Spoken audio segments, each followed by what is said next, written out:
Markets کے معاملات ہیں، اکانومی ہے، بزنس ہے، اس کے لیے انہوں نے یہ ایک 5 ممبرز کا ایک بورڈ بنا دیا ہے. تو یہ پورا کانسیپٹ تو انہوں نے چینج کیا ہے، تو اس سے تبدیلی آپ کو نظر آئے گی؟ درست کہہ رہے ہیں آپ، ایک تبدیلی آئے گی اکانومی کے اندر، ایک جو ہے نا ایک آپ کو تھوڑی سی ہلجل نظر آئے گی. وہی میں اس پہ جا رہا تھا، لیکن یہ تبدیلی اس طرح کی تبدیلی نہیں ہوگی جو نیا پاکستان کا خواب دیکھا تھا. یہ ٹیکنوکریٹس ہیں جو پہلے بھی مختلف حکومتوں میں کام کر چکے ہیں، یہ اسٹیٹس کو کے بینیفیشریز بھی ہیں لیکن ڈوئر ہیں، سمارٹ لوگ ہیں، اور ہمیں شاید ان لوگوں کی ضرورت ہے. جیسے میں نے آپ کو کہا فسکل سپیس کم ہوگی، IMF کے ساتھ جو ہے حفیظ شیخ کریں گے. اور دوسرا آپ اگر حفیظ شیخ کا ریکارڈ دیکھیں تو مشرف صاحب کے زمانے میں پرائیویٹائزیشن اور ڈی ریگولیشن پہ انہوں نے بہت کام کیا تھا. اسد صاحب جو تھے سرمایہ بنا کے وہ پرائیویٹائزیشن کے کیس تھے جو شاید ان کا ایک اچھا آئیڈیا نہیں تھا. تو اب یہ ایک پرائیویٹائزیشن ہوگی. پھر ڈسکوز کے ساتھ ہم اگر دیکھیں اگر انرجی سیکٹر میں یہ ڈی ریگولیشن لے آتے ہیں تو یہ بہت خوب بات ہوگی. دوسرا اکانومی کو کھولنا ہے، اس کے انوویٹیو آئیڈیاز دیکھیں آپ. یہ بینکرز آ گئے، شوکت ترین کی ٹیم آ گئی ہے. آپ نے جو 5 ممبرز لیے اس میں سے 4 ممبرز کسی نہ کسی وقت میں سلک بینک کے ساتھ منسلک رہے ہیں. تو یہ بڑی دیکھا جاتا ہے ان کی ٹیم آ گئی. اور جہانگیر ترین کا بڑا انفلوئنس ہے. جہانگیر ترین ایک سمارٹ آدمی ہے، اسٹیٹس کو کے بینیفیشری بھی ہیں. ایگریکلچر کے ان کے پاس بہت اچھے آئیڈیاز ہیں. وہ ایگریکلچر کے اوپر جو ایک ہمارا بہت ہیڈن جویل ہے اس کے اوپر ویلیو ایڈیشن پہ کام کر سکتے ہیں. اور باقی جو آپ نے دیکھے کنزیومر بینکس ہیں کوئی جن کا کچھ کا تجربہ لانگ ٹرم پہ ہے، تو آپ کی long term market debt market بن سکتی ہے. اور اسے ہاؤسنگ کے اندر جو بنیادی مسئلہ ہے وہ مارگیج فائنینسنگ کا ہے، اور اس کے فورکلوجر کے یہ بینکرز اس مسئلے کو حل کر دیں تو عمران کی ہاؤسنگ آپ نے جو اب تک کامنٹری کی اس سے مجھے لگ رہا ہے کہ آپ مختصراً یہ کہہ رہے ہیں کہ عمران خان نے جو یہ ایکسپیریمنٹ کیا ہے یا یہ جو نیا انیشیٹو لیا اٹس ورتھ رسک ٹیکنگ یا یہ اٹس ورتھ ڈوئنگ، اور اس سے آپ کو امید یہ ہے کہ ہوپ فلی کچھ ہلجل نظر آئے گی جو کہ اس وقت ایک جو فریز تھا، جو منجمد جو کیفیت تھی وہ شاید کچھ میلٹ ہوگی. درست، بالکل درست آپ کہہ رہے ہیں کہ اب یہ جو ہے کہ آپ کا جو سٹیٹس کو ہے اسی کے اندر آپ چینج لائیں گے. آپ ایک بالکل ایک ڈیفرنٹ قسم کے مائنڈ سیٹ کے آدمی کو لا کے، جو اسد کو لا کے آپ اس سسٹم کے اندر وہ جو آپ کو پتہ ہے کہ جو اس سسٹم جو ہے بڑا کمپلیکس ہے اور بڑا ٹیڑھا ہے، وہ سیدھی انگلیوں سے نہیں نکل رہا تھا. اب یہ ٹیڑھی انگلی والے آ گئے ہیں، یہ ٹیڑھی انگلیوں سے نکالیں گے بھی اور اس کو چلائیں گے بھی. ان کا تجربہ بھی ہے. میرے خیال میں پرائیویٹائزیشن ہوگی ہمارے ہاں، ڈی ریگولیشن ہوگی، بینکنگ سیکٹر کے اندر کچھ ریفارمز آئیں گے، کچھ ہاؤسنگ مارکیٹ میں ہلچل ہوگی. آپ سٹاک مارکیٹ کو دیکھیں، آج اس نے اس کو بڑا اچھا ویلکم کیا ہے، 700 پوائنٹ اوپر گئی ہے. تو مسئلہ فسکل سائڈ کا ہے جو حفیظ سے لے کے دیں گے تو اگلے کچھ مہینے میں آپ کو تکلیف اور نظر آئے گی. اور اب دیکھیں بریلویہ صاحب آئے ہیں تو اس تکلیف کو روکیں گے. اکانومی اور بزنس اور اس کے لیے تو انہوں نے یہ والا بورڈ بنایا. پھر دوسری چیزیں بھی، ہیلتھ انہوں نے ڈاکٹر ظفر اللہ مرزا کو دے دی ہے، WHO ایگزیکٹو ہیں. انہوں نے انرجی جو گیس اینڈ پیٹرولیم ہے وہ ڈاکٹر ندیم بابر کو دے دی ہے. ان کا اپنا خود بڑا میسو انٹرنیشنل ایکسپیرینس ہے. اس طرح سے دیکھیں تو اعجاز شاہ بھی وہ تو ایک خود انٹیلیجنس اور ملٹری بیک گراؤنڈ ہے تو ان کو دے دیے. اور اس طرح سے مطلب عمران خان اب یہ سمجھتے ہیں کہ یہ پولیٹیشینز کا کام نہیں ہے، یہ ہمیں ایکسپرٹس کو دینا چاہیے. اور یہی وہ کانسیپٹ ہے جو پریزیڈنشیل فارم آف گورنمنٹ کے پیچھے ہوتا ہے. تو گویا کہ یہ ایک پیراڈائم شفٹ کر دیا ہے عمران خان نے. آئی تھنک ملک کی ضرورت ہی یہ ہے، یہ پیراڈائم شفٹ بہت ضروری ہے کہ ٹیکنوکریٹ چاہیے. یہاں پہ پولیٹیکل کلاس جو ہے وہ اتنی میچور نہیں ہے. اور مشرف صاحب کے زمانے میں ہم دیکھیں تو ہم نے بہت ترقی کی تھی. 2003 سے 6 تک اس طرح کا ہمارا نظام آ رہا ہے جو بہتر ہے. حفیظ شیخ صاحب سے امید ہے کہ وہ کچھ پرائیویٹائزیشن کریں گے. اور آپ نے کہا ہیلتھ والے جو آئے ہیں وہ اب ہیلتھ کو بہت بہتر طریقے سے دیکھیں گے. آج اگر آپ دیکھیں امریکہ نے پاکستان کو سیکیورٹی لسٹ میں سے بھی نکال دیا ہے. کل کو امریکہ کی ایڈوائزری کھل جاتی ہے تو آپ کا ٹورزم بھی کھل جائے گا. اس کے لیے انفراسٹرکچر کھڑا کرنا ہے، اس کی فائنینسنگ کرنی ہے. یہ بینکرز آئے ہیں، یہ کچھ کر کے دیں گے. لیکن ایک بنیادی چیز ہے کہ ہم ابھی بھی وہ ایک پرانے لوگوں میں چل رہے ہیں. ہمیں ان کے نیچے ٹیمز بنانی چاہیے. یہ آپ دیکھیں سب آپ بتا رہے ہیں 40 سال کے تجربے کے لوگ ہیں، یعنی 65-70 سال کی عمر میں ہیں. ان کے پاس وہ انرجیز نہیں ہے. آپ کو 45 سے 65-60 کے درمیان کے بندوں کی ٹیم بنانی ہے ان کے نیچے، جن کو آپ گروم کریں، جو آگے لے کے چلیں. اور ان کو نیچے گراؤنڈ ریالٹی چاہیے. ندیم بابر کی بات کی، ندیم بابر بہت سمجھدار آدمی ہیں. وہ اس معاملے کو پوری طرح سمجھتے ہیں، لیکن وہ سٹیٹس کو کے بینیفیشری ہیں، ان کی کمپنی ہے. لیکن اب ایسی ہی حالات ہے، اسی طرح کا پاکستان کرے گا اور یہیں سے ہم اس کو گرو کریں گے. جو حقیقت ہے اس کو لے کے چلنا چاہیے. جو خوابوں میں رہنے والی بات تھی وہ نہیں ہے. اب حقیقت کے معنوں میں آگے چلیں گے، لیکن مشکل حالات IMF کے ساتھ ابھی ہمیں تھوڑے دیکھنے ہیں. Thank you so much. Ali Khizar, head of research Business Recorder ہمارے ساتھ موجود ہے. کمرشل بریک، اس کے بعد ذکر کریں گے اسد عمر کی رخصتی ہوئی ہے. کہیں پہ کوئی بھی اثر ہو لیکن مارکیٹس نے اس کو ویلکم کیا ہے. آج کراچی اسٹاک ایکسچینج کا انڈیکس ایک موقع پہ 900 پوائنٹ بڑھ گیا تھا. کل جب سے خبر آئی ہے کہ اسد عمر کی جگہ ڈاکٹر حفیظ شیخ آ گئے ہیں, اسد عمر چلے گئے ہیں, کم از کم مارکیٹ نے اس کو بڑا ویلکم کیا ہے. لیکن یہ بات بھی اپنی جگہ صحیح ہے کہ اسد عمر کو جس انداز سے رخصت کیا, عمران خان نے, پی ٹی آئی نے اسد عمر کے ساتھ بہت زیادتی کی ہے. عمران خان نے بھی اور پی ٹی آئی نے بھی. اس کی بھی بات کریں گے ہم چھوٹے سے وقت کے بعد.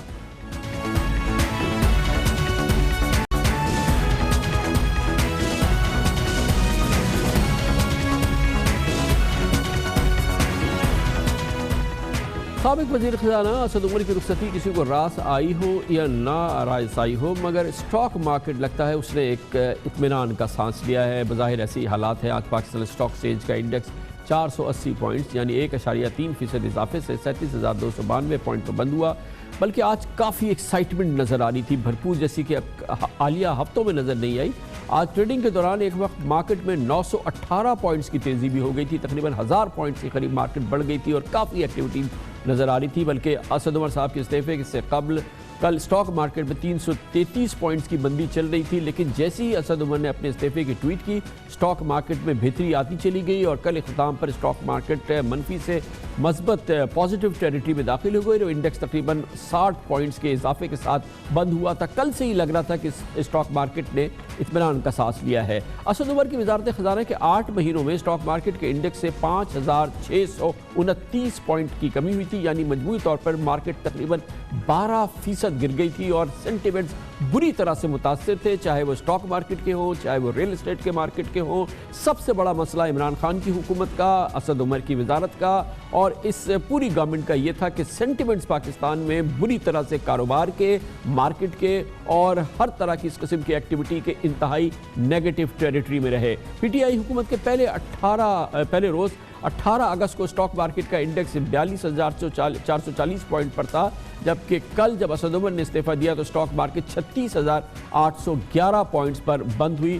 دراصل کاروباری طبقے میں شاید یہ تاثر جڑ پکڑ رہا تھا کہ مستعفی وزیر خزانہ اسد عمر فیصلہ سازی میں مستحکم نہیں ہیں. ان کے دور میں مسلسل کی غیر یقینی کیفیت رہی. آئی ایم ایف پہ جائیں گے, نہیں جائیں گے, جائیں گے, نہیں جائیں گے, اسٹاک پاکستان کے روپے کی قدر کہاں جا کے رکے گی, پاکستان میں شرح سود کہاں جا کے رکے گی, اور وہ بے یقینی کی کیفیت جو ہے وہ آخر دن تک جاری رہی. اور اب خیال یہ کیا جا رہا ہے, شاید اسٹاک مارکیٹ کا خیال یہ ہے, مارکیٹ پارٹیسپنٹس کا خیال یہ ہے کہ اسد عمر کے جانے کے بعد شاید حالات میں تبدیلی آئے گی. آج ہم نے یہ خبر بھی دی تھی صبح کہ اب وزیر اعظم نے معیشت کی سدھارنے کے لیے ایک مؤثر بورڈ تشکیل دیا ہے. اسٹیبلشڈ ہے, اس میں بینکرز اور ٹیکس ایکسپرٹس اور معیشت کے ماہرین اس میں شامل کیے گئے ہیں. 5 لوگوں کا بورڈ اور یہ اس کو چلائے گا, جس کے بارے میں ہم نے اطلاع آپ کو پچھلے سیگمنٹ میں دی اور سب کا اثر بہت پازیٹیو ہوا ہے. شوکت ترین, جہانگیر ترین وغیرہ اس کے حصہ ہیں.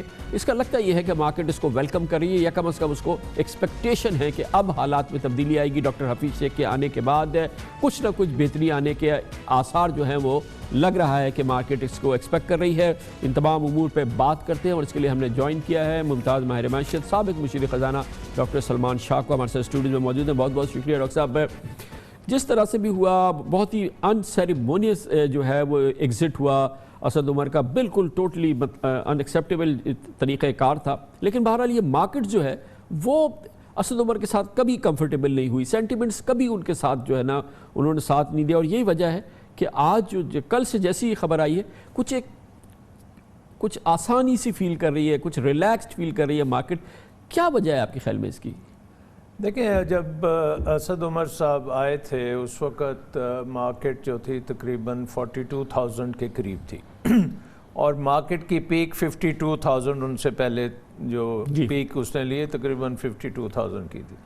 تو میرا اس وقت تجزیہ یہ تھا کہ کیونکہ اب ایک نئی گورنمنٹ آئی ہے, نئے چہرے آئے ہیں اور ایک اچھی نارملی الیکشن کے بعد ایکسپیکٹیشن تھی کہ بہت یوفوریا آئے گا, اور وہ میری ایکسپیکٹیشن تھی کہ یہ 60-70 ہزار تک یہ مارکیٹ جائے گی, کیونکہ خاصی انڈر ویلیوڈ مارکیٹ ہے. پاکستان کی پورے ریجن میں بہت انڈر ویلیوڈ مارکیٹ ہے. اس وقت تو میرا خیال 6 ٹائمز ارننگ پہ چل رہی ہے. تو آئی تھاٹ کہ یہ اب نئے جو ہوں گے عمران خان کی ٹیم ہے, there is a lot of positive things happening, اور ایک پورا نیشن ایک قسم کا اکٹھا ہو گیا ہے اور اب اکنامک پالیسیز اچھی آئیں گی, اوپر جائے گا, انویسٹمنٹ آئے گی, وہ ساری چیزیں ہوں گی. لیکن وہ 42,000 سے 36,000 تک وہ نیچے گرا, اور وہ تقریباً 4-5 ہزار. اور آپ نے بالکل صحیح کہا کہ وہ جو کانفیڈنس آنا تھا بزنس کمیونٹی میں, جو انویسٹرز میں, ایون پبلک میں, وہ کانفیڈنس اسد عمر صاحب کنوے نہیں کر سکے, اپنا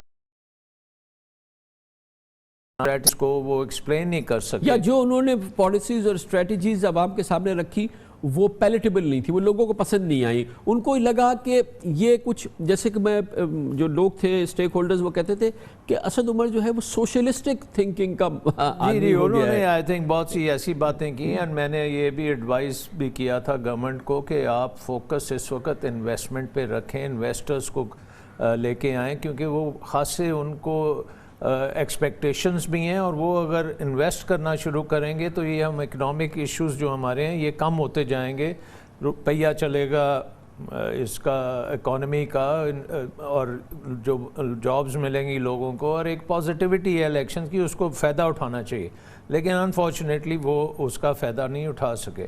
آج جو آپ بات کر رہے ہیں کہ market has responded by going up almost 900 points, تو میرے خیال میں تو اس کو 2-3 پوائنٹ اوپر جانا چاہیے تھا, کیونکہ جتنی آپ نے گراوٹ دیکھی ہے اس کی اگر 1/5 بھی نہیں اس نے ابھی ریکور کیا. ابھی تو صرف یہ تو پلس ہے نا جس پہ کہ ریئیکٹ کیا ہے. اگر یہ جو نئی ٹیم آئی ہے اور یہ مارکیٹ کی ایکسپیکٹیشنز یا جو چیزیں چاہیے سینٹیمنٹس کو بہتر کرنے کے لیے آئیں گی تو ہو سکتا ہے, کیونکہ آپ کی یہ بہت امپورٹنٹ چیز ہے کہ اب جو ہے آپ کی expectations from the new set up is very very important, اور وہ مارکیٹ ہر موو کو دیکھے گی, ہر پالیسی کو دیکھے گی, اور دیکھے گی کہ کیونکہ آج ایک بڑا جو میسج دیا ہے عمران خان نے کہ انہوں نے کہا جی نہیں جی پولیٹیشنز نہیں, میں ایکسپرٹس سے, میں ٹیکنوکریٹ سے, ہر شعبہ جو ہے میں ان سے چلاؤں گا, میں ان کے حوالے کروں گا. جنرل مشرف والا فارمولا بڑا زبردست تھا, اور بالکل وہ اس کو کاپی بھی کرنے کی کوشش کر رہے ہیں. بہت سے پاکستانی ان سے ایگری بھی کرتے ہیں کہ یہ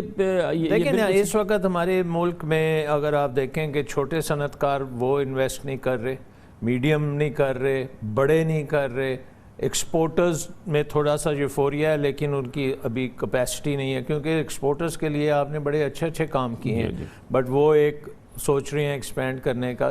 دوسری جو بازاروں میں جس قسم کی ہونی چاہیے وہ ذرا کم ہے, تو اس ساری چیز کو ایک پازیٹیو سپن دینی بہت ضروری ہے, اور وہ پالیسیز کے تھرو آپ کو دینی پڑے گی.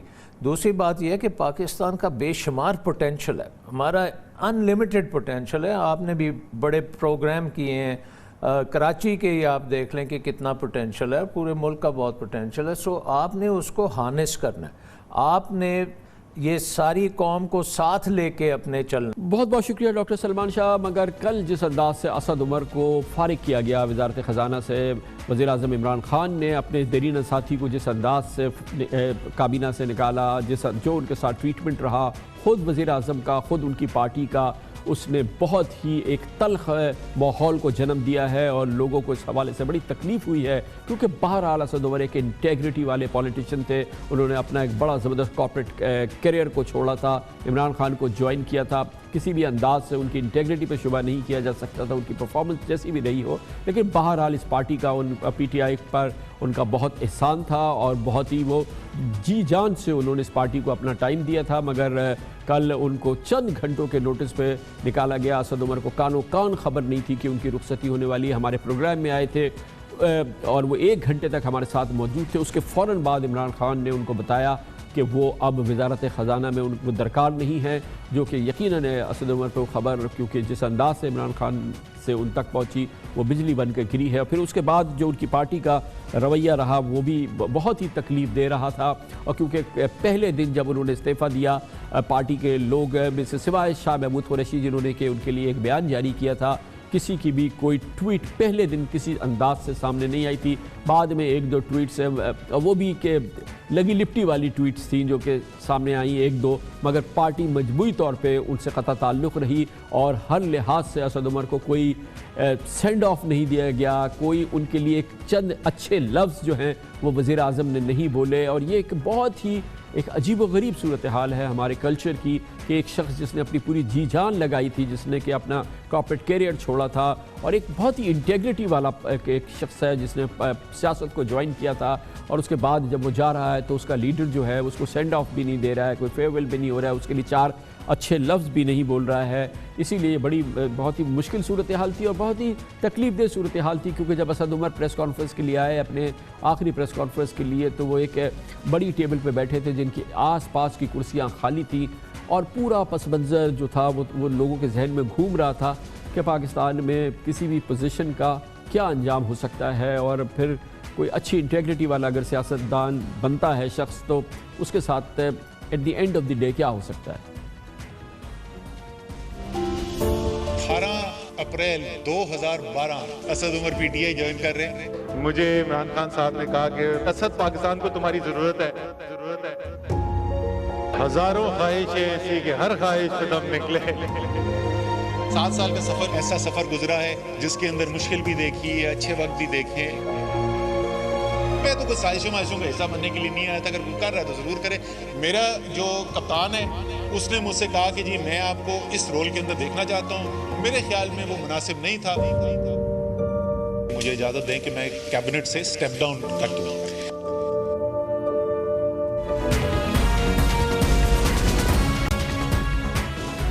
وزیراعظم عمران خان نے کل کابینہ میں بڑی تبدیلیوں کے ذریعے معیشت اور ملکی انتظام میں بہتری لانے کا آغاز تو کر چکے ہیں، ایک نئی بگننگ انہوں نے کی ہے، لیکن اب ہے انہیں دراصل لیڈرشپ کا ان کا امتحان ہے، اس کو انہوں نے مظاہرہ کرنا ہے اور دکھانا ہے انہوں نے کہ وہ پارٹی کو وہ سنبھال سکتے ہیں، کیونکہ پارٹی ہر لحاظ سے ان کی منقسم ہے، ایک دھڑا دوسرے کے دھڑے پہ حاوی نہ ہو جائے. یہ بہرحال عمران خان کو سنبھالنا ہے. یہ بات کسی سے چھپی ہوئی نہیں ہے کہ تحریک انصاف بحیثیت پارٹی جہانگیر ترین کے حامیوں اور ان کے مخالفین میں بٹی ہوئی ہے، اور کئی قسم کے مسائل ہیں جس کا کہ اس وقت اس پارٹی کو سامنا ہے. پارٹی کے 2 کلیدی نمبر 2 رہنما جو ہیں مختوم شاہ محمود قریشی اور جناب جہانگیر خان ترین، وہ ٹاکنگ ٹرمز پہ بھی نہیں ہیں ایک دوسرے کے ساتھ. پارٹی کے اندر بھی بڑے شدید مسائل ہیں، اور اب عمران خان کا کام یہ ہے کہ پہلے وہ اس پارٹی کو جوڑے، اس پارٹی کو ایک پارٹی بنائے، ایک یونٹ بنائے. اور اس حوالے سے جو اس وقت اس کیفیت میں جس پارٹی میں یہ جا چکی ہے، یہ پارٹی جس کیفیت میں جا چکی ہے، خاص طور پہ اسد عمر جس انداز سے ناراض ہو کے نکلے ہیں اور اب وہ اسلام آباد سے کراچی آ گئے ہیں، یقیناً اس کے کئی آف شوٹس ہیں جو سامنے آئیں گے. اس حوالے سے یہ بات بھی سامنے آئی ہے، بتایا گیا ہے کہ جہاں پر اسد عمر نے جناب عمران خان کی پیشکش کو قبول نہیں کیا کہ وہ کابینہ کی کوئی اور پوزیشن لے لیں، یہ بھی خبریں آئی ہیں کہ پارٹی کے ایک اور سینئر رہنما جناب غلام سرور خان جن کو پیٹرولیم منسٹری دی گئی تھی، وہ بھی اس وقت ناراض ہیں اور وہ پارٹی نئی پوزیشن لینے کے لیے تیار نہیں ہیں. یہ وہ صورتحال ہے جس کا بہرحال عمران خان کو سامنا ہے، لیکن اس کے ایک اہم شخصیت جس کا میں نے ابھی آپ سے نام لیا اس وقت ہمارے ساتھ موجود ہے، جناب غلام سرور جو کہ سابق منسٹر ہیں پیٹرولیم اور گیس امور کے، اور حالیہ منسٹر ہیں سول ایویشن امور کے ایویشن منسٹر جناب غلام سرور خان. بہت بہت شکریہ غلام سرور صاحب، آپ نے ہمیں جوائن کیا ہے. پہلے تو یہ بتائیے گا کہ مسلسل کل سے خبریں ہیں کہ آپ ناراض ہیں کہ آپ سے پیٹرولیم منسٹری لے لی گئی اور آپ کو دوسری پوسٹ جو ہے کیبنٹ کی دوسری اسائنمنٹ جو ہے وہ پرائم منسٹر نے دے دی. بسم اللہ الرحمن الرحیم. شکریہ خان صاحب، ایسی کوئی بات نہیں، میں کسی سے ناراض نہیں، اور وزارت کے لیے تو میں ناراض ہو ہی نہیں سکتا، کسی عہدے کے لیے میں ناراض ہو ہی نہیں سکتا. میں نے آج تک زندگی میں کسی عہدے کی خواہش بھی نہیں کی، اور جو ذمہ داری عطا کی گئی مجھے سیاسی، تو وہ میں نے اللہ کی مہربانی سے باحسن طریقے سے سر انجام دی. تو میں آج سے 6.5 سال پہلے کوئی وزارت کے لیے تحریک انصاف میں شامل نہیں ہوا تھا. میں تو پاکستان تحریک انصاف میں شامل ہونے کی صرف ایک ہی وجہ کہ پاکستان میں کرپشن فری سوسائٹی ہو، کرپشن فری جمہوریت ہو، کرپشن فری پارلیمنٹ ہو، کرپشن فری حکومت ہو، کرپشن فری لیڈرشپ ہو، اور وہ صرف کرپشن فری لیڈرشپ مجھے ایک ہی نظر آتی تھی عمران خان کی صورت میں. اور پاکستان میں کرپشن کا خاتمہ کرنے کے لیے بھی مجھے ایک ہی شخصیت نظر آتی تھی، عمران خان کی صورت چلیں یہ تو بہت اچھی بات ہے۔ خان صاحب یہ بتائیے گا کہ یہ فرمائیے گا کہ جب آپ کو سول ایویشن کی منسٹری دی گئی آپ کو گلہ نہ ہوا کہ آپ کو 8 مہینے کے اندر جو ہے آپ سے وزارت لے لی گئی، یا آپ سمجھتے ہیں کہ واقعی آپ کے بس میں نہیں تھا یہ وزارت پیٹرولیم اور جو مسائل آپ کے سامنے آئے آپ اس میں ناکام ہوئے؟ جب خان صاحب جب وزارتیں بن رہی تھیں تو عمران خان نے مجھے بلایا اور کہا کہ میں آپ کو اپنی ٹیم میں لینا چاہتا ہوں۔ میں نے کہا جی یہ میرے لیے بڑے اعزاز کی بات ہے کہ آپ مجھے اپنی ٹیم میں لینا چاہ رہے ہیں۔ پھر انہوں نے مجھے کہا کہ تم کس پوزیشن پہ کام کرنا پسند کرو گے؟ میں نے کہا جی میرے لیے یہی بڑے اعزاز کی بات ہے کہ میں آپ کی ٹیم کا حصہ ہوں گا، مجھے جس پوزیشن پہ بھی آپ کھلائیں گے میں اس پوزیشن پہ کھیلوں گا۔ تو یہ ان کی مہربانی، میں نے کوئی مانگ کے پیٹرولیم کی وزارت نہیں لی تھی، جو کہ ایک تاثر تھا جی کہ میں نے مانگ کے ڈیمانڈ کر کے پیٹرولیم کی وزارت لی۔ تو وزارت انہوں نے ایک مجھ پہ اعتماد کرتے ہوئے مجھے یہ وزارت دی۔ اگر اس وزارت کے اندر ایک کرائسس تھا جو کہ میں نے پوری دل جمی کے ساتھ، دیانتداری کے ساتھ، محنت کے ساتھ اس کرائسس سے نکلنے کی کوشش کی، اور الحمدللہ کافی حد تک ٹھیک ہے۔ اوور بلنگ کا ایک ایشو آیا، اور وہ ایشو بھی گیس کی پرائسیں بڑھانے کی وجہ سے آیا۔ اور گیس کی قیمتیں بڑھائی کیوں کہ پچھلی حکومتوں نے گیس کی کمپنیوں کو 154 ارب کا خسارہ دیا، تو مجبوراً گیس کی قیمتیں بڑھانی پڑتی تھیں۔ لیکن یہ ٹیم کے کپتان ہیں، یہ ان کا پروریگیٹو ہے کہ کس کھلاڑی کو کس پوزیشن پہ کھلانا ہے۔ تو جس پوزیشن پہ وہ کھلائیں گے پاکستان کے لیے کھیلیں گے، اپنے آنے والی نسلوں کی بہتر مستقبل کے لیے کھیلیں گے، مضبوط پاکستان کے لیے کھیلیں گے، خوشحال پاکستان کے لیے کھیلیں گے۔ اور جن لوگوں نے اس ملک کو دونوں ہاتھوں سے لوٹا ہے، جن لوگوں نے اس غریب قوم کا خون چوسا ہے، ان کے خلاف جہاں بھی عمران خان کہے گا آگے بڑھ کے کھیلیں گے۔ 100% کانفیڈنس برقرار ہے کپتان عمران خان پہ، اور کل جو ان کے فیصلے ہوئے اور کل جو انہوں نے فیصلے کیے آپ 100% ان کو سپورٹ کرتے ہیں، چاہے انہوں نے جس انداز سے جس طریقے سے بھی یہ فیصلے کیے؟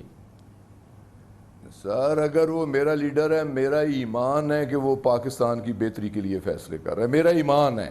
اور میرا ایمان اس بات پہ ہے کہ پاکستان کی بقا اور سالمیت عمران خان کی پالیسیوں اور اس کی سوچ پہ مبنی ہے، کہ کیونکہ پاکستان کو قائد اعظم اور ذوالفقار علی بھٹو کے بعد آج تک کوئی اس طرح کا لیڈر نہیں ملا، تو ہمیں تو آخری امید کی کرن اپنے بچوں کی، اپنے آنے والی نسلوں کے بہتر مستقبل کے لیے صرف عمران خان کی صورت میں لیڈرشپ نظر آ رہی ہے۔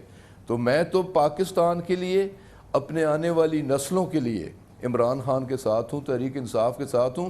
یہ تو ایک پارٹی کا ایک ذمہ داری ہے، اگر وہ مجھے کوئی بھی ذمہ داری نہ دیں، مجھے کہیں گے بہت ہی فراخ دلی سے اور بہت ہی بڑا ایک میچور آپ کا ایک رسپانس ہے، بڑا ایک ہمبل رسپانس ہے۔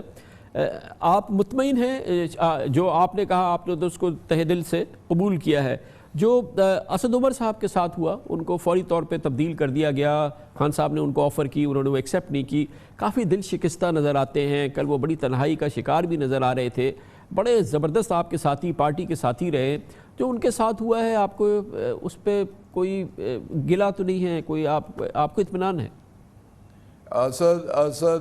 اسد عمر کے ساتھ میرے ایک عزت احترام کا رشتہ ہے۔ 2013 کے بائی الیکشن میں آئے تھے تو میں نے اس وقت بھی ان کے الیکشن میں کام کیا تھا ایک کارکن ہونے کے ناطے۔ 2018 کے ان کے انتخابات میں بھی میں نے بڑھ چڑھ کے حصہ لیا۔ ان کی کامیابی میں اللہ تعالیٰ کا کرم تو تھوڑی میری محنت بھی شامل تھی۔ تو مجھے دکھ ہوا ان کے جانے کا، مجھے ضرور کہ اس جیسا ایک شخص، محنتی شخص، ایک کمیٹڈ شخص جس نے اپنی پوری کوشش کی، میں تو سی سی او ای کا بھی ممبر تھا، ای سی سی کا بھی ممبر تھا، اور جس انداز میں وہ محنت کر رہے تھے، میری پورے پارلیمنٹری پارٹی میں، سینٹ میں اور نیشنل اسمبلی میں ان جیسا لیڈر کوئی نہیں تھا۔ لیکن مجھے افسوس ہوا جو انہوں نے پورٹ فولیو سے انکاری کیا۔ وہ ٹھیک ہے، یہ خان کا پروریگیٹو ہے، وہ جس کو جس پوزیشن پہ کھلائے، تو اس اتنے سینئر آدمی کو، خان صاحب کے فیصلے کو تسلیم کرنا چاہیے تھا۔ اگر وہ پیٹرولیم منسٹری، میں نے کچھ دن پہلے اسد عمر کو خود پیٹرولیم منسٹری آفر کی، میں نے کہا جی کہ آپ آئیں، آپ پیٹرولیم منسٹری سنبھالیں، میں نے تو خود آفر کی کہ آپ کو آنا چاہیے۔ اگر خان نے بھی آفر کیا تو انہیں پیٹرولیم منسٹری کو ٹیک اوور کرنا چاہیے تھا, اسے بہتر انداز سے چلانے کی کوشش کرنی چاہیے تھی. ٹھیک ہے, اکانومی بہتر کرنے کے لیے انہوں نے کوشش کی لیکن اس کے مطلوبہ نتائج حاصل نہیں کر سکے, تو یہاں میں سمجھتا تھا کہ وہ بہتر انداز میں خدمات سے انجام دے سکتے. یہ فرمائیے گا کہ یہ تو آپ مانیں گے کہ پارٹی جو ہے آپ کی, جس سے آپ اتنی میسو آپ کی ماشاءاللہ کمٹمنٹ ہے, اس میں بڑے پرابلمز ہیں, یہ بڑے یعنی کہ ایک فرقہ بندی اور دھڑے بندی اور تمام معاملات, کچھ لوگ جہانگیر ترین صاحب کے ساتھ ہیں, کوئی الگ ہیں, کوئی بڑے گھمبیر صورتحال ہے. آپ کابینہ میں بیٹھتے ہیں, آپ نے دیکھا وہ ایمنسٹی پہ کس طریقے سے معاملات ہوئے, اور دوسرے معاملات جو ہے یہ کپتان کو جو ہے, جو آپ کے کپتان ہیں اور وزیر اعظم ہیں پاکستان کے, ان کا بڑا امتحان ہے کہ اپنی پارٹی کو تو پہلے جوڑیں, ذرا لگے تو صحیح کہ ایک ٹیم ہے, ایک کوہیسو ٹیم ہے, وہ نظر نہیں آ رہا ہے. خان صاحب, پہلی بات تو یہ میں کلیئر کرنا چاہ رہا ہوں, میں جہانگیر خان کے ساتھ شامل ہوا تھا, ہماری ایک دوستی تھی, عزت احترام کا رشتہ تھا. اس سے پہلے بھی کسی کیبنٹ میں ہم نے اکٹھا کام کیا تھا, 12 لوگوں کا ایک گروپ تھا, میں, جہانگیر خان, اسحاق ترین, اسکندر بوسن, اویس لغاری اور کچھ اور دوست بھی. تو ہم تحریک انصاف میں شامل ہوئے, اور کس لیے شامل ہوئے؟ خوشحال پاکستان کے لیے, مضبوط پاکستان کے لیے, پاکستانیوں کو انصاف دلانے کے لیے, کرپشن فری پاکستان کے لیے. لیڈر ہمارا عمران خان ہے. میرا تو اتنا پختہ یقین ہے, میں پارٹی کے اندر گروپنگ پہ یقین نہیں رکھتا. جو پارٹی کے اندر گروپنگ کرتا ہے وہ پارٹی کی نفی کرتا ہے. دوست میرا جہانگیر ترین نے بھی ہے, احترام مجھے شاہ محمود کا بھی ہے, ہماری پوری دیانتداری کے ساتھ کوشش ہے. لیڈر ہمارا عمران خان ہے. اب زندگی کا مقصد آگے بڑھنے کے لیے پارٹی کو بھی جیل کرنا, پارٹی کو بھی اسٹرینگتھن کرنا, سب کو لے کے ساتھ چلنا, اور جو ہمارا عزم ہے, جو ہم نے ٹارگٹ فکس کر رکھے ہیں, انہیں اچیو کرنا. انشاءاللہ ہم سب مل کے, ہم سب ایک ہیں. یہ تاثر بھی ہم اب زائل کریں گے, یہ تاثر ہم ختم کریں گے کہ پارٹی کے اندر کوئی گروپ ہے. کوئی گروپ نہیں ہے, ہم سب کا لیڈر عمران خان ہے جو ایک نیا پاکستان بنانا چاہتا ہے, اور اس کے لیے ہم سب اس کے ساتھ ہیں. جس پوزیشن پہ وہ کہے گا اس پوزیشن پہ رہ کے گا. بھرپور کمٹمنٹ کا اظہار کر رہے تھے غلام سرور خان, پی ٹی آئی کے ساتھ, عمران خان کے ساتھ, کپتان کے ساتھ. کہتے ہیں جو کپتان کا فیصلہ وہ ماننا چاہیے. گویا کہ کم از کم غلام سرور خان بھرپور انداز میں اپنی تبدیلی میں عمران خان کے ساتھ کھڑے ہیں اور دل و جان سے اس کو تسلیم کر رہے ہیں. لیکن اس کا یہ مطلب نہیں ہے کہ پارٹی میں مسائل نہیں ہیں, شدید مسائل ہیں, دھڑے بندیاں ہیں, اور وہ کس انداز کی ہیں اس پر ہم بات کریں گے. اسلام آباد جائیں گے جہاں پر ہمارے بیورو چیف اور اسلام آباد کے باخبر صحافی خاور گھمن موجود ہیں. بہت بہت شکریہ گھمن صاحب. یہ فرمائیے گا کہ اس وقت جو کل کی ڈرامائی دھماکہ خیز تبدیلیاں عمران خان صاحب نے, پرائم منسٹر نے کی ہیں, اس سے پہلے بھی یہ پارٹی میں کافی شدید مسائل تھے. اب کل کی تبدیلیوں کا کیا اثر ہوا ہے, اور وہ جو پہلے جو دھڑے بندی ہے پارٹی میں جو کہ دراڑیں تھی, کہتے یہ ہیں کہ وہ اور کھل کے سامنے آ گئی ہیں, اس کے کیا آثار ہیں؟ خان صاحب, اس میں تو کوئی شک نہیں ہے کہ شاہ محمود قریشی صاحب اور جہانگیر خان ترین صاحب کے درمیان جو ہے پارٹی کے اندر نہیں آپس میں بن پاتی, وہ ٹاکنگ ٹرمز پہ بھی نہیں ہے. ایک سے زیادہ دفعہ وہ پبلکلی ایک دوسرے کے اوپر وہ کافی تابڑتوڑ حملے بھی کر چکے ہیں. اب سوال یہ ہے کہ کیا شاہ محمود قریشی صاحب کا دڑا اتنا پاورفل ہے کہ کیا جہانگیر خان ترین صاحب کا جو دڑا ہے اس کو وہ وہاں پہ کوئی اچھا مقابلہ دے سکے؟ میں نہیں سمجھتا ایسی کوئی بات. آپ کو یاد ہوگا انہیں ریسنٹلی جب شاہ محمود قریشی صاحب کا ایک کسی ایشو کے اوپر اختلاف ہوا کہ جی آپ پارٹی میٹنگز میں نہ آیا کریں کہ اس کی وجہ سے ہمیں حزب اختلاف والے جو ہیں تنقید کا نشانہ بناتے ہیں, تو فوراً سے پہلے آپ نے دیکھا آدھی درجن کے قریب سٹنگ منسٹر صاحب نے بیانات دینا شروع کر دیے تھے جہانگیر خان ترین کے حق میں. اور جن صاحب کے ساتھ بیٹھ کے شاہ محمود قریشی صاحب نے لاہور میں گورنر چودھری سرور صاحب کے ساتھ پریس کانفرنس کی تھی, ابھی ہم پروگرام کر رہے تھے تو ہمارے پروگرام کے دوران انہوں نے میسج بھجوا دیا تھا تھنک ٹینک پروگرام میں کہ جی میرا اس جو پریس کانفرنس سے لینا دینا کوئی نہیں ہے, یہ شاہ محمود قریشی صاحب کا ایک اپنا ایک ذاتی ایک ویو پوائنٹ ہے اباؤٹ جہانگیر خان ترین صاحب کے. تو میں نہیں سمجھتا کہ وہ اتنی بڑی دراڑیں ہیں جس کی وجہ سے خان صاحب کو پارٹی کو سنبھالنا ایک جگہ پہ اکٹھے رکھنا مشکل ہے. ابھی بھی جہانگیر خان ترین صاحب کا ایک بڑا ویٹ ہے, انفلوئنس ہے, اور بڑا ان کا ایک کلاؤٹ ہے پارٹی کے اندر, اور وہ جو ان کی پوزیشن ہے نمبر 2 ٹو عمران خان, کیا وہ انڈسپیوٹڈ ہے؟ اس کو کوئی ڈسپیوٹ نہیں کرتا, جو کہ سمجھا جاتا ہے کہ بہرحال اپنے ورتھ سے اپنے جو کچھ بھی انہوں نے اس پارٹی کے لیے کیا ہے, عمران خان کے لیے کیا ہے, وہ عمران خان کے نمبر 2 ہیں. کیا یہ تاثر ہے صحیح؟ خان صاحب, یہ تاثر نہ صرف ہے بلکہ یہ اور زیادہ مضبوط ہو گیا. اس کی وجہ یہ ہے کہ ہمارے جو اسد عمر صاحب ہیں وہ پارٹی کے اندر فائنانس منسٹر اور بڑے انڈیپینڈنٹ اٹونومس سمجھے جاتے تھے، اور وہ واحد ایک منسٹر تھے جو انتہائی با اختیار کنسیڈر کیے جاتے تھے، اپنے تمام فیصلے وہ کیا کر رہے تھے۔ اور ظاہر بات ہے جہانگیر خان ترین صاحب کے ساتھ ان کا بھی معاملہ ٹھیک نہیں تھے، وہ شاہ محمود قریشی صاحب کی لائن کو ٹو کیا کرتے تھے۔ وہ پبلکلی اسد عمر صاحب نے کبھی کوئی بیان بازی نہیں کی، لیکن پارٹی کے اندر یہی سمجھا جاتا تھا کہ یہ شاہ محمود قریشی کے سائڈ کے ہیں۔ اب حیران کن بات یہ ہوئی کہ جب اسد عمر صاحب وہاں پہ IMF کے ساتھ مذاکرات کے لیے موجود تھے واشنگٹن DC میں، میری اطلاع کے مطابق اس سارے ٹائم کے دوران یہ سارے کا سارا جو ہے پلان کیا گیا ہے، اور خان صاحب کے ساتھ مختلف اکانوں میں اس کی میٹنگز کروائی گئی ہیں۔ جہانگیر خان ترین صاحب ڈرائیونگ فورس اس سارے معاملے کے پیچھے رہے ہیں میری اطلاع کے مطابق، اور خان صاحب کو یہ راضی کیا گیا اور یہ بتایا گیا کہ دیکھیں آن گراؤنڈ ہماری سچویشن بہت زیادہ خراب ہو رہی ہے۔ مختلف کیبنٹ میٹنگز کے اندر وفاقی وزراء نے خان صاحب کو کمپلینٹ کی کہ جو ہماری مجموعی معاشی حالت ہے اب ہم اپنے حلقوں میں بھی نہیں جا رہے، تو اس کا سارا نزلہ وہ بیچارے اسد عمر صاحب کے اوپر گرا۔ اب جو چیلنج یہ ہے میرے نزدیک پارٹی کو